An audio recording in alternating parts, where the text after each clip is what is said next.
Good evening, everyone. Welcome to Faith Fridays. I hope you're having a good day. I'd like to provide you with information today, and our topic for today is take action. I was thinking about timing and the importance of timing in our lives as Christians. And I came across certain verses that refer to the appointed time. So when Abraham was given a promise, so Abraham was quite old, him and his wife. Sarah were quite old, but they received a promise that they would have a child. And when the appointed time came, that child also came.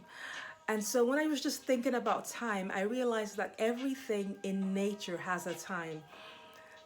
There's a time for the sun to come out, there's a time for the sun to go down, and for the moon to come out and the stars to come out. There's a time when flowers bloom, usually in the spring, and then there's in the spring and in the summer, and then there's a time when those flowers fall down to the ground and die because they've served their purpose. There's a time when the leaves blossom, and then there's a time when the leaves fall down, usually between autumn and winter. There's a time when a woman conceives, and then there's a time when the child comes forth, usually 9 months approximately. So everything in life has a time, and God deals with time. He's very intentional when he deals with time. And so you must understand that if you are a child of God, then your times are in his hands. There's a scripture that says that your times are in his hands. When I say if you're a child of God, everybody was created in the image and in the likeness of God. But those who are children of God are those that have understood that their lives belong to God, that they owe their lives to God, and they surrender their lives to God. And when you do that, then he accepts you as his child, and he's your parent, which means that as a child you are directed and you are led by your parents because you're a child.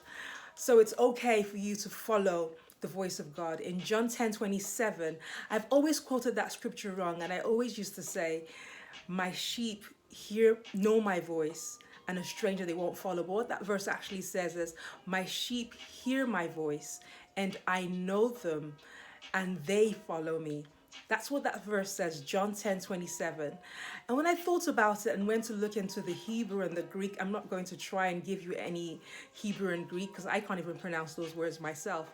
But I looked at the descriptions because sometimes in English it has one definition, but when you look at it in Hebrew or in Greek, it gives you a more expansive understanding of what the word means. So I looked up the word hear, and in English, hearing just simply refers to the entering of sound, so being able to access sound and hear sound.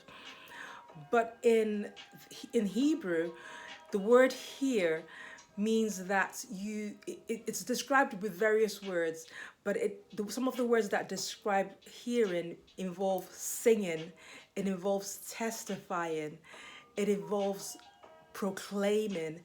So when I thought about that, I was like, that's amazing, because in English, hearing is it's a passive act. But in Hebrew, hearing is active, and that's why this topic is called Take Action. So in Hebrew, when you hear the voice of God, there's action required of you. So if God says you're mighty and you've heard that, either you've heard that the voice on the inside or you've read it in his word, then you can actually start to sing that. You can actually start to testify of that. You can actually start to proclaim that. You can actually start saying, I am mighty. And you start to sing it and proclaim it. It might not be evidence in your life at that particular point in time, but you can start saying it because that's what you've heard God say of you. So in Hebrew, hearing is active. It requires action on your part. That verse also then goes on to say, my sheep hear my voice and I know them, which is relationship. And then it says, they follow me. So that's when I talked about being a child of God and being led by God. Children shouldn't just do what they want to do. As a child, your will should be subject to the will of your Father, which is Jesus Christ. So when you follow him, again, that's action. When you follow a person in English, it simply means moving behind them and just going with them. But in Greek, following is a bit deeper. One of the words that actually describe following is to cause to come into being. So when you follow God, when you've heard a word, He said you're mighty, He says He's going to give you this or that, He's made a certain promise to you, but you don't see it yet, but yet you're saying it. So you've heard it and you're saying it, you're proclaiming it, you're testifying of it, you're singing about it. So the next step is to follow Him. So as you follow, He will cause it to come into being, but you have to keep following Him. As you're following Him, you're saying those words that He said to you. You're taking action, because as you follow Him, He will tell you what to do.